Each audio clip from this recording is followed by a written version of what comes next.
ہوں گے میرے غوث پاک۔ بس انہی کی سیرت سے کچھ باتیں آپ کے بیچ رکھ کے میں بات ختم کر لوں گا۔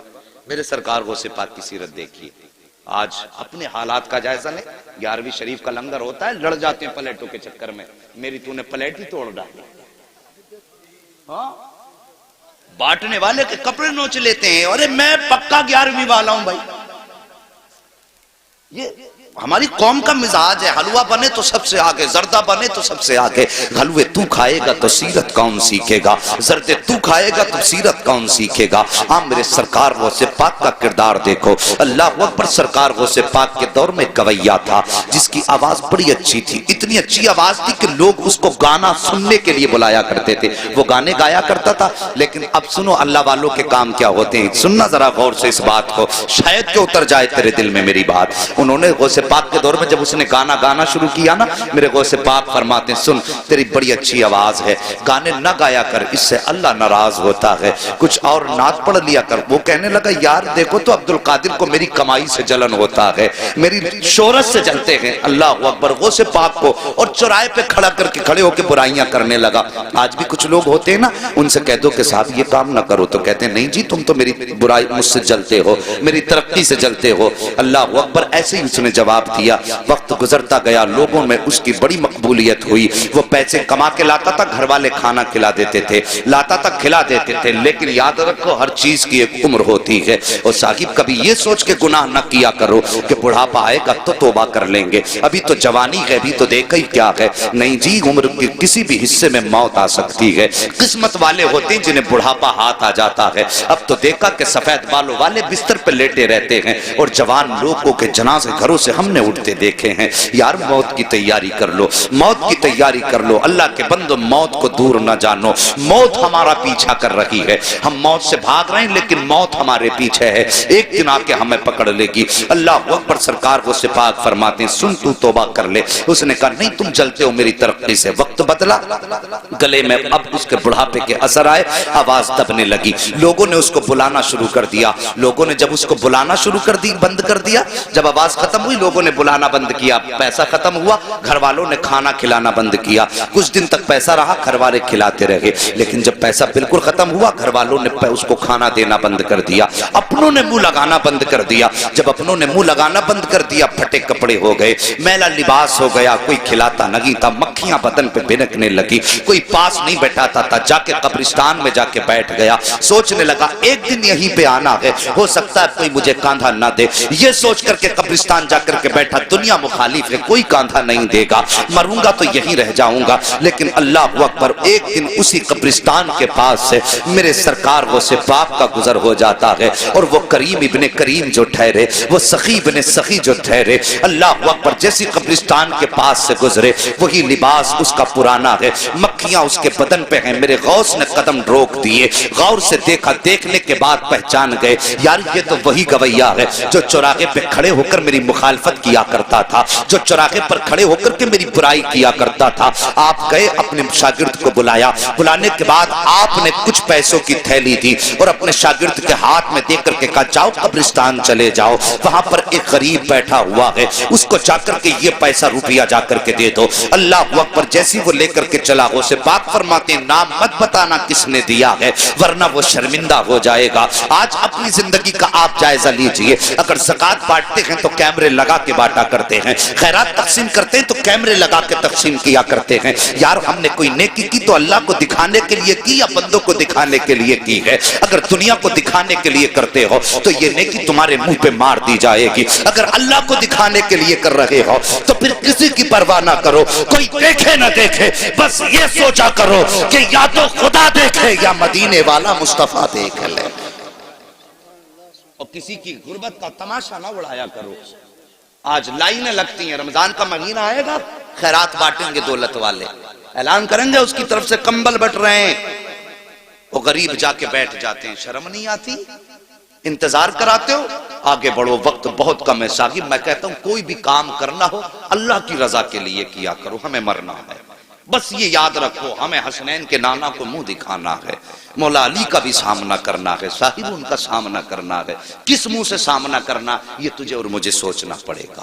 سرکار غوث پاک فرماتے ہیں جا کے اسے بتانا مت کس نے دیا ہے۔ یہ آیا مرید لے کر کے، آنے کے بعد قبرستان میں اسی غریب کے ہاتھ میں جا کے جب تھیلی رکھی نا، اس نے یوں چہرہ اٹھایا اور دیکھ کے آنکھوں میں آنسو آ گئے، کہنے لگا یار یہ تو بتا دے، پورے شہر کے اندر کسی نے مجھے منہ تک نہیں لگایا، کوئی مجھے ایک وقت کا کھانا دینے تیار نہیں ہے، یہ بتا یہ اتنا احسان کس نے کر دیا ہے؟ کون ہے اتنا مہربان جو مجھ سے اتنا پیار کرتا ہے؟ شاگرد کہتا ہے مجھے دینے کا حکم ہے، بتانے کا حکم نہیں دیا گیا ہے۔ یہ کہہ کے شاگرد جب چلنے لگا اس نے کہا ٹھہر مجھے پتا ہے۔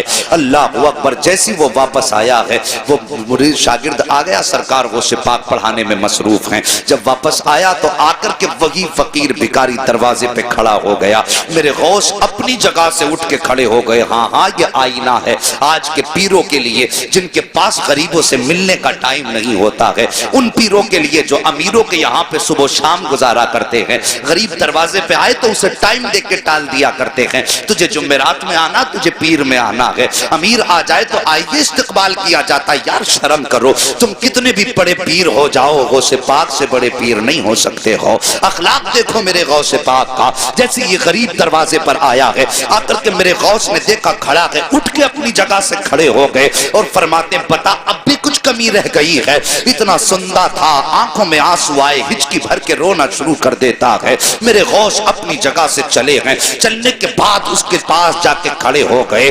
وہ کہتا ہے کہ سرکار میں تو یہ سوچ رہا تھا ساری زندگی میں نے آپ کی مخالفت چوراہوں پر کی ہے، ساری زندگی میں نے چوراہوں پہ کھڑے ہو کے آپ کی برائی کی ہے، میں یہ سمجھتا تھا میرا دشمن اگر یہاں پہ کوئی سب سے بڑا ہے تو وہ آپ ہیں، لیکن میں سمجھ نہیں پایا تھا آپ اتنے بڑے سخی ہو، اتنے بڑے کریم ہو کہ میں یہ سمجھ نہیں پا رہا ہوں کہ آپ نے میری اتنی بڑی بڑی خطائیں معاف کر دی ہیں۔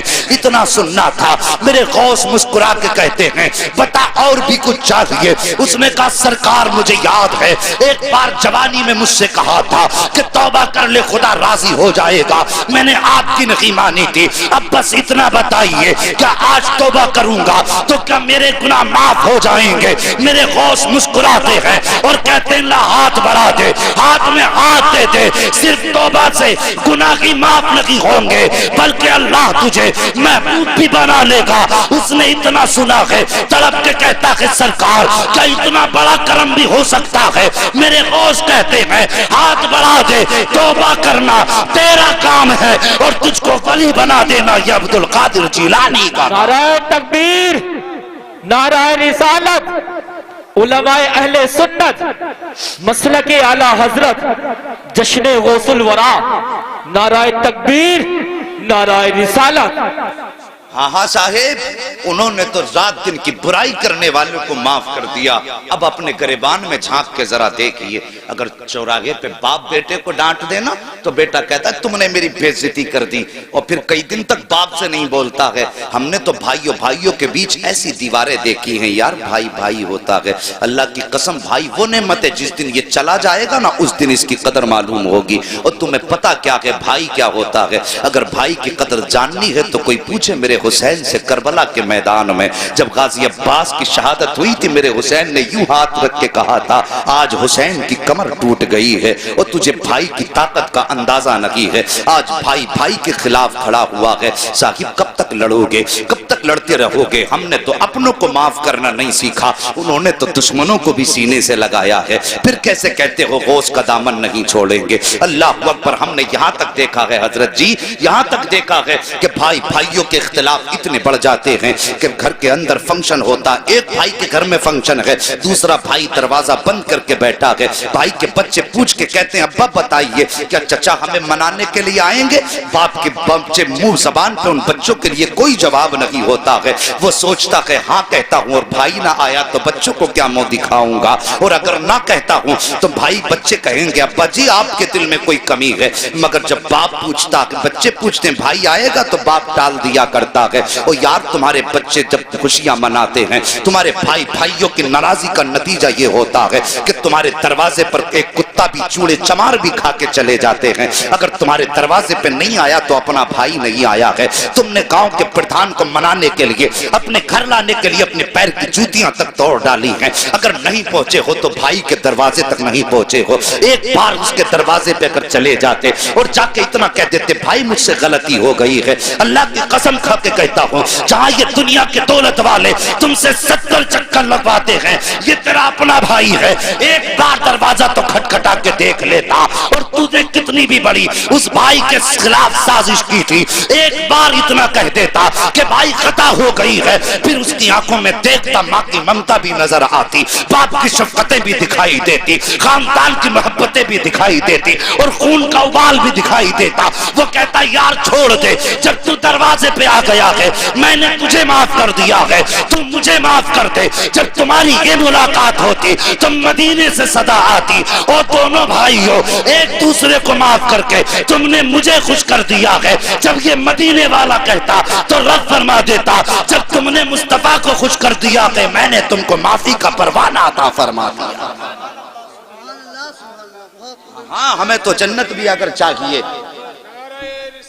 یا رسول اللہ زندہ آباد, ہمیں تو زندہ آباد, زندہ آباد. ہمیں تو جنت بھی وہ چاہیے جو مولوی 100 روپے لے کے جنت بانٹ کے چلا جائے. جنت کے مولوی کے باپ کی ہے. مجھے نہیں آتا یہ کہنا کہ ایک رات جلسہ کرا تو جنتی ہو جاؤ گے. ہاں ہاں وہ بات اپنی جگہ صحیح ہے, کوئی ایک نیکی اگر کام آ گئی تو بخشش کے لیے کافی ہو جائے گی, لیکن ٹھیکہ نہیں, گارنٹی نہیں. یہ بات یاد رکھنا کہ زندگی میں ایک جلسہ ہو اس میں آ کے سن لی اور پورے سال خرافاتیں کرتے رہے, پھر ایسے جلسوں کا نتیجہ کیا؟ آج آ کے بیٹھے کچھ حاصل کر کے جاؤ. میرے غوث نے تو دشمن کو بھی معاف کر دیا, پھر ہم اپنے بھائی کو معاف کرنے کی ہمت کیوں نہیں رکھتے؟ اور سوچو ذرا, دل پہ ہاتھ رکھ کے سوچو, جب میرے نبی کے پتھر مارے نا ظالموں نے تو صحابہ کہتے تھے آقا اب تو پانی سر سے اوپر ہو گیا ہے, اب بد دعا کر ہی دیجئے. نبوت والے ہاتھ اٹھے, صحابہ کہتے ہیں ہم سوچنے لگے, ہم آقا کے چہرے پہ نگاہیں جم گئیں, آج نبی بد دعا کریں گے وہ کفر ہمیشہ کے لیے ختم ہو جائے. صحابہ فرماتے ہم نے دیکھا نبوت والے وہ ہونٹ ہلے جن کے بارے میں میرے امام نے مسکرا کے کہا پتلی پتلی گلے قدس کی پتیاں, ان لبوں کی نزاکت پہ لاکھوں سلام. صحابہ فرماتے جب وہ ہونٹ کھلے نا ہم حیرت میں رہ گئے. نبی نے بد دعا نہیں کی بلکہ جملہ نکلا, اللہ یہ مجھے پہچانتے نہیں تو ان کو میری پہچان عطا فرما دے. اللہ اکبر. یہ دیکھو یہ نبی ہیں, ہم نے اس نبی کا کلمہ پڑھا ہے جس نے دشمن کو سینے سے لگایا, اور پھر ہم کس کھیت کی مولی ہیں. میرے نبی نے یہی تو دین دیا تھا, معاف کرنے والا بدلہ لینے والے سے زیادہ طاقتور ہوتا ہے. اگر تم سے کسی کا دل ٹوٹا ہے تو یار اپنی انا مٹی میں ملا دو, بس صرف مصطفیٰ کی رضا کے لیے. میں کچھ نہیں کہتا تم سے, صرف مصطفیٰ کی رضا کے لیے. اور صبح کو جا کے دروازہ کھٹکھٹا دو. اگر وہ یہ بھی کہے ذلیل تجھے شرم نہیں آئی, اتنا بے غیرت پھر بھی چلایا دروازے پہ, تو منہ نہ بگاڑنا, مسکرا کے کہنا یار میں تیرے لیے نہیں آیا, میں تو مدینے والے مصطفیٰ کے لیے آیا. اتنا کہہ کے اپنی انا مٹی میں ملا دو. حضرت علی فرماتے ہیں اگر کسی بڑے کا ادب کرنے میں یا انکساری میں کسی کی عزت کم ہو جائے تو حضرت علی فرماتے ہیں وہ قیامت میں میرا دامن پکڑ لے. جھکنے والوں کو اللہ عزتیں کم نہیں کرتا بلکہ جھکنے والوں کو اللہ عزتیں زیادہ عطا فرماتا ہے. بات سمجھ رہے ہیں میری؟ ہم میں تو دیواریں بڑی اونچی اونچی ہو گئی. ایک بھیا اگر بن گیا نا کوئی ادھیکاری اور دوسرا بیچارہ ٹھیلا لگا کے بچے پالتا ہے تو ان کے بیچ بڑا فرق ہو گیا. وہ سوچ یار تجھے اللہ نے اگر ادھیکاری بنا دیا, تیری 60,000 یا 90,000 تنخواہ ہے, تو سوچ وہی خدا اگر چاہتا تو تجھے ٹھیلے پہ لگا دیتا, اور جسے ٹھیلے پہ لگایا اسے اس پوسٹ پہ بیٹھا دیتا. پھر بتا تیرا کیا ہے اس میں؟ اللہ نے زندگی دی, اگر امیر بھی ہو نا تو غریبوں کو نبھا کے چلو. میرے غوث پاک رضی اللہ تعالیٰ عنہ حج کے سفر کے لیے روانہ ہوئے. شور ہو گیا پورے بغداد میں، سرکار غوث پاک حج کے لیے جا رہے ہیں. آپ دیکھیے حضور حسن میاں آئے، خبر ہو جائے حسن میاں آ رہے ہیں، کتنی بھیڑ لگ جاتی ہے کہ نہیں لگتی؟ کہ نہیں لگتی؟ بہت بھیڑ لگتی. اور پھر اگر پتہ چل جائے تاج الشریعہ آ رہے پھر تو میدان چھوٹے پڑ جاتے.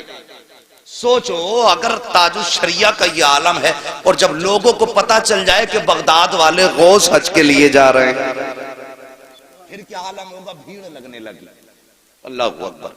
سبق حاصل کرو زندگی سے. بھیڑ لگنے لگی، بہت بڑا قافلہ ہو گیا.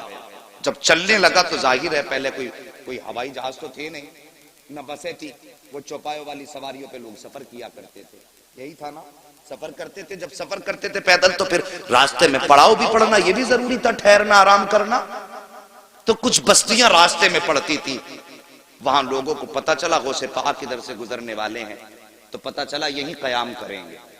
امیروں نے اپنے اپنے گھر سجا دیے، انتظام کر دیا غوث پاک میرے گھر ٹھہریں گے. لیکن ایک غریب تھا، وہ سوچنے لگا، تمنا تھی کاش میرے پاس دولت ہوتی، میں اپنے گھر بیٹھاتا غوث پاک کو، میں اپنے گھر بیٹھاتا اگر میرے پاس دولت ہوتی. لیکن اب میں اپنے گھر نہیں لاؤں گا، کیوں؟ میں ان کے لائق نہیں ہوں، بس ان کا دیدار ہو جائے یہی بہت بڑی بات. لیکن یہ کہتا میں بیٹھا تھا، اچانک میرے دروازے پہ شور ہوا. وہ یار دروازہ تو کھول. کہا میں نے جیسی کھول کے دیکھا سامنے میری چوکھٹ پہ غوث الاعظم مسکرا رہے تھے. بڑے بڑے امیر کھڑے ہیں لیکن میرے غوث نے غریب کے دروازے پہ دستک دی. وہ کہتا میرے گھر میں کچھ بیٹیاں تھیں اور جن کی میں شادی کرنا چاہتا تھا، انتظام نہیں تھا، اور مجھے ڈر یہ تھا غوث پاک کو ٹھہراؤں گا تو ان کے ساتھ لوگ بھی ہوں گے، ان کے کھانے کا بھی انتظام ہوگا. کہتا غوث پاک آئے میرے گھر میں ٹھہرے. فرماتے ہیں پورا انتظام غوث پاک نے فرمایا کھانے کا ہے. آج نذرانے لینے کا تو رواج پیروں میں نظر آ رہا ہے لیکن دینے والا پیر نظر. سوچو، خود سوچو، اگر میں غلط ہوں کہہ دو کھڑے ہو کے. دینے والا پیر. نذرانوں کا ایک تصور تھا پیروں کی بارگاہ میں کہ امیروں سے لیتے تھے، غریبوں کو دیتے تھے، اس لیے امیر جا کے دیتے تھے حضرت یہ نذرانہ. اب تو بھائی غریب بھی آ کے کہتا نا حضرت 50,000 کم پڑ رہے ہیں بیٹی کی شادی میں دعا فرما دیں، تو پہلے 100 روپے دعا کے لیے لے لیتا. وہ صحیح پہلے 50,000 تھے، اب وہ رہ گئے 49,950 غریب تھے. 50 اور گھٹ ہو جاتے، کم ہو جاتے ہیں. مگر میرے غوث پاک اللہ اکبر قربان جائیں ایسے دستگیر زمانے میں کوئی نظر آتا ہی نہیں. تیری نسل پاک میں ہے بچہ بچہ نور کا، تو ہے عین نور تیرا. سبحان اللہ. سب کو نعت یاد ہے. اللہ سلامت ہے. توجہ ہے. کہتا ہے میرے غوث پاک میرے گھر پہ ٹھہرے، انتظام کیا کھانے کا. اور پھر وہ کہتا ہے لوگ آئے نا نذرانہ دینے لگے حضرت، نذرانہ دینے لگے.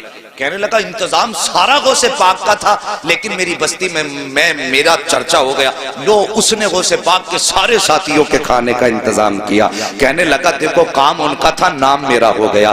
اللہ اکبر. کہتا ہے جب سارے لوگ کھا چکے، رات گزاری، صبح چلنے لگے، میرے غوث نے مجھے بلایا اور بلا کے فرمایا ذرا قریب آ، اور سینے سے لگا کے کان میں کہنے لگے بیٹیاں جوان ہیں، انتظام نہیں ہے شادی کا. بس اتنا کہا تھا غوث پاک پہ جتنا بھی نذرانہ مریدوں نے دیا تھا وہ سب اٹھا کے میری گود میں ڈالا اور فرمایا جا جا بچیوں کا انتظام فرما دے. وہ کہتا ہے بظاہر تو تھوڑا تھا لیکن اللہ نے اتنی برکتیں دی کہ میری بچیوں کی بھی شادی ہو گئی اور نسلوں کے گزارے بھی ہونے لگے. اللہ اکبر. کون دیتا ہے دینے کو منہ چاہیے، دینے والا ہے سچا. ہمارا نبی غریبوں سے پیار کرو، یہ میرے نبی کا فرمان ہے. اور یہ میرے غوث کی زندگی کا ایک بات آخری نبی کی بیان کر کے بات ختم کر لوں. ابھی برداشت کریں گے تھوڑے سے. اللہ سلامت رکھ کے سارے بول دو یا رسول اللہ. ہے جی اتنی کنجوسی سے نہیں، اب نبی کے صدقے میں ہاتھ ملے تو اٹھائی دیجئے. میں نے اب تک کسی سے سبحان اللہ کہلوایا، تھکایا آپ کو؟ بس چاہتا تھا ذہن منتشر نہ ہو، دل میں بات اترے. لیکن اب ذرا بیداری دکھائیے اور بولیے یا رسول اللہ. اللہ سلامت رکھے. بس توجہ کیجئے میرے نبی نے غریب پروری کیسی فرمائی. توجہ کرنا، بس 10 منٹ رہ گئے. خیریت ہیں پیچھے والے لوگ؟ ٹھنڈی ہوا تو نہیں لگ رہی ہے؟ کوئی بات نہیں، یہاں ٹھنڈی برداشت کر لو، قیامت میں گرمی سے غوث پاک بچا لیں گے انشاءاللہ۔ توجہ ہے؟ میرے نبی اللہ اکبر، اتنا غریب پرور، قربان جاؤں۔ ہمیں تو دولت پہ بو ہے، گھمنڈ ہے دولت کا، کیا کرنا ہے یار؟ آج آنکھیں کھلی ہیں تو سب ہمارا ہے، جس دن بند ہو گئی سب پر آیا ہے۔ اس پہ نہیں اترانا چاہیے، اس پہ نہیں اترانا چاہیے۔ واصف علی واصف ایک بڑا مشہور شخص گزرا ہے، انہوں نے اسکول بنایا، اسکول انٹر کالج جو بھی بنایا، لوگ اس بڑا نرم دل تھا، اس کی بات بہت، اس نے اہم بات کہی تھی۔ اس نے لوگوں نے اس کے پاس آتے ایڈمیشن کرانے کے لیے، تو لوگ کہتے کہ صاحب غریب ہیں فیس نہیں دے پائیں گے، تو کہتا تھا چلو معاف کر دیں۔ کوئی آ کے کہتا غریب ہے فیس نہیں دے پائیں گے، تو لوگ کہتے تھے پھر کہتا معاف کر دی۔ جو اس کا پرنسپل تھا اس نے کہا سر اگر ایسے ہی معاف کرتے رہیں گے تو دھندا کیسے چلے گا؟ اس ٹائم تو کمائی کا سب سے اچھا سسٹم ہے، اسپتال بنا لو یا کالج بنا لو، سب سے تیز امیر ہونے والا سسٹم، کالج بنا لو یا اسپتال بنا لو، کوئی فیس نہیں، کتنا لے لیں کتنا دے دیں کچھ پتا نہیں ہے۔ توجہ ہے؟ ہاں برا مت ماننا اگر کسی کا اسکول ہو تو نصیحت حاصل کرنا۔ واصف علی واصف سے پرنسپل نے کہا کہ اگر سر ایسی معاف کرتے رہے تو دھندا کیسے چلے گا؟ اس نے کہا یہ اسکول میں نے پیسہ کمانے کے لیے نہیں بنایا۔ کہا پھر؟ کہا میں نے یہ جو لوگ بھیجے ہیں فری کیے ہیں، اس لیے نہیں کہ یہ لوگ میرے اسکول کو پیسہ دیں، بلکہ اس نے کہا تھا میں اس لیے فیس معاف کر رہا ہوں تاکہ یہ لوگ میرے جنازے میں شامل ہو جائیں۔ یاد رکھنا اس بات، بہت بڑی بات اس نے کہی تھی، یہ میں اپنے جنازے کی بھیڑ بڑھا رہا ہوں، کوئی مہربانی نہیں کر رہا ہوں، جنازے کی بھیڑ بڑھا رہا ہوں۔ پتہ چلا اچھے عمل کرو گے تو بھیڑ اچھی ہوگی، لیکن یہ بھی ہوتا ہے پدھان مرے تھے، کتا مرا پدھان کا تو پورا گاؤں تھا، پدھان مرے تو آدھا بھی گاؤں نہیں تھا، اس لیے کہ وہاں تو پدھان کو منہ دکھانے گئے تھے، اب جب پدھان ہی مر گئے تو پھر کسے منہ دکھانے جاتے؟ سمجھ رہے نا میری بات؟ یہ محاورہ ہے، اگر کوئی برادری یہاں پدھانوں کی ہو تو برا مت ماننا کہ مولوی ہمیں کہہ گیا ہے جی، بس سمجھانا چاہتا ہوں کہ جب تک آنکھیں کھلی ہیں تب تک ہمارا ہے، آنکھیں بند ہوئی تو سب پر آیا، سب پر آیا۔ آؤ رب کے قریب ہو جاؤ، اپنے مصطفیٰ کے قریب ہو جاؤ، یہ زندگی کا سب سے اہم مشغلہ ہے کہ ہم مصطفیٰ کے قریب ہو جائیں۔ ہم تو غریب رشتہ داروں کو اپنانے سے انکار کر دیتے ہیں۔ اگر کہا جائے کہ یار تجھے اللہ نے اتنی دولت دی ہے، تیری بہن غریب ہے، اسی کی بیٹی لے آ گھر میں مدد کر دے اس کی، تو کہتا ہے کہ یار مدد کر تو دی، 4 لاکھ دے رہا ہوں۔ اور ظالم تیرے 4 لاکھ سے کیا مدد ہو جائے گی؟ اللہ نے تجھے دولت دی ہے، چلا جا بہن کے دروازے پہ، جھولی پھیلا کے کہہ دے بہن اپنی بیٹی میری جھولی میں ڈال دے۔ اللہ کی قسم کھا کے کہتا ہوں خالی ہاتھ بہن کی بیٹی بھی آ کے لائے گا، میں یہ نہیں جانتا دنیا کیا کہے گی، تیرے برادری والے کیا کہیں گے، گاؤں والے کیا کہیں گے، یہ کچھ بھی کہیں، لیکن خدا کی قسم تو گھر بعد میں آئے گا، مدینے والے کا سلام تیرے نام پہلے آ چکا ہے۔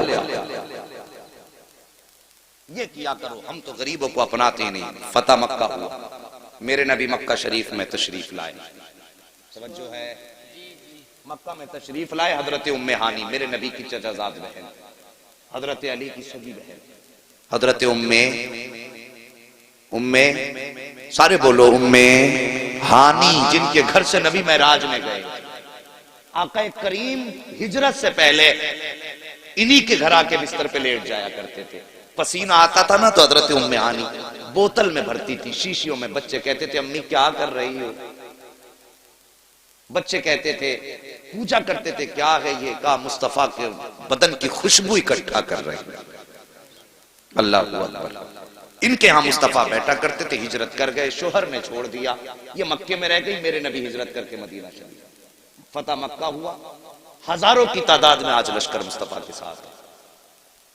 جب مکے میں سرکار داخل ہوئے نا تو سر اتنا جھکا تھا کہ آپ کی پیشانی اونٹ کی کوہان پر لگ رہی تھی، اتنا سر جھکا تھا۔ ہمیں تو گھمنڈ اتنا آ جاتا ہے، ذرا سی ممبریا کیا بن گئی، پوری دنیا کو سر پہ لیے گھوم رہے ہیں۔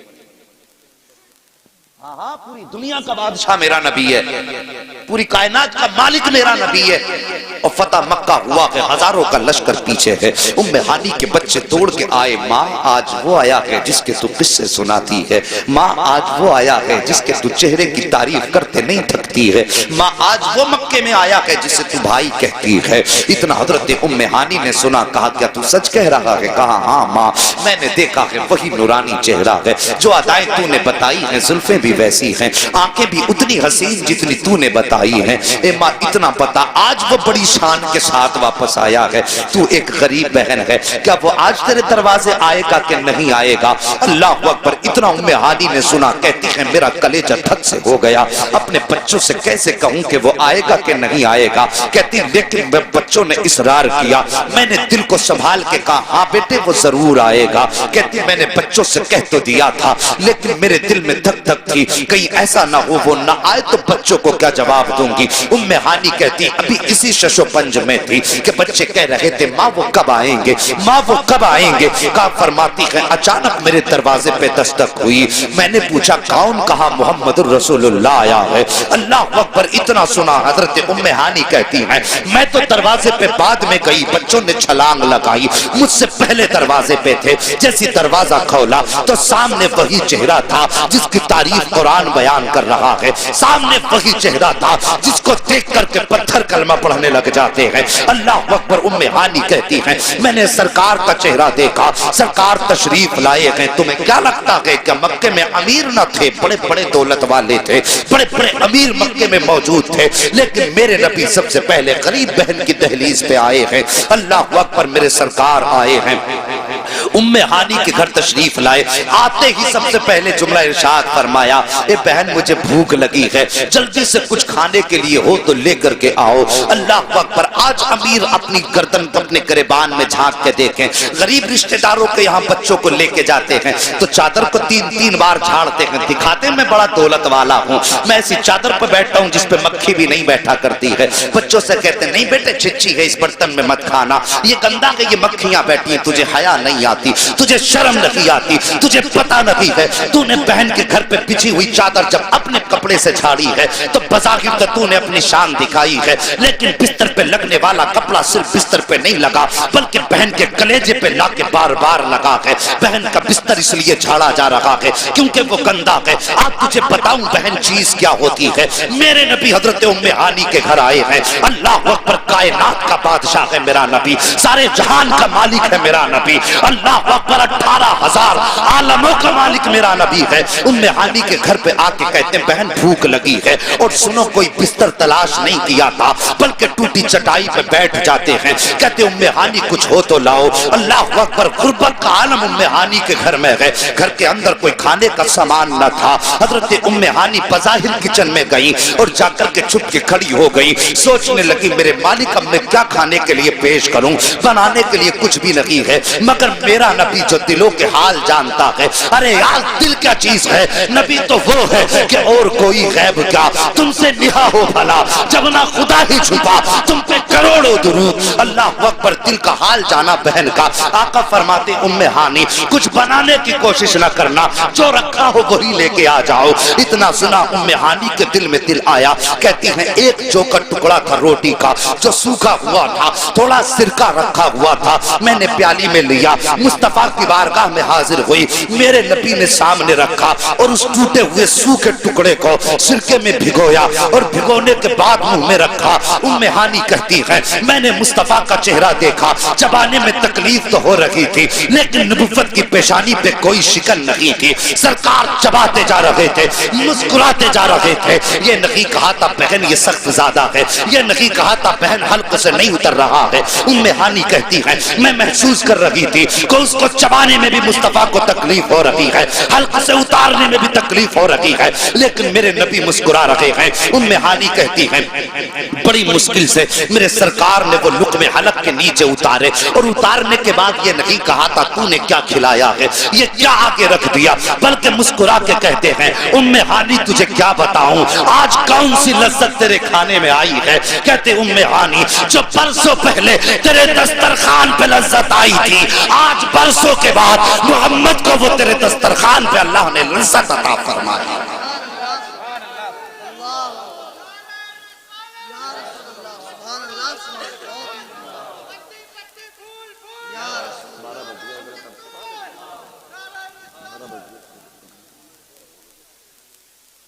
وہ لوگوں،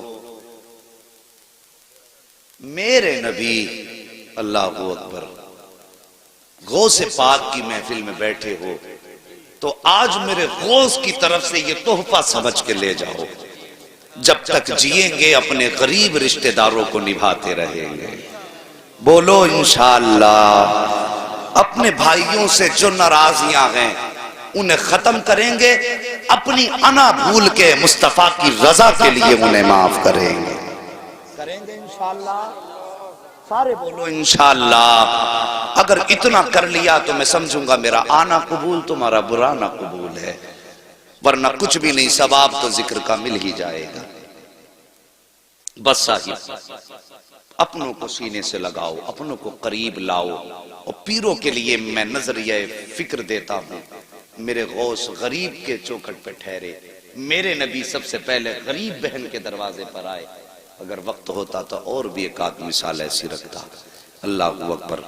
مگر میں یہ سمجھتا ہوں کھانا اتنا کھانا چاہیے جتنا ہضم ہو جائے، بہت زیادہ کھانے سے پیٹ خراب ہو جاتا ہے۔ کسی نے کہا تھا طوفان نوح لانے سے آخر کیا فائدہ، ایک اشک ہی بہت ہے اگر کچھ اثر کرے۔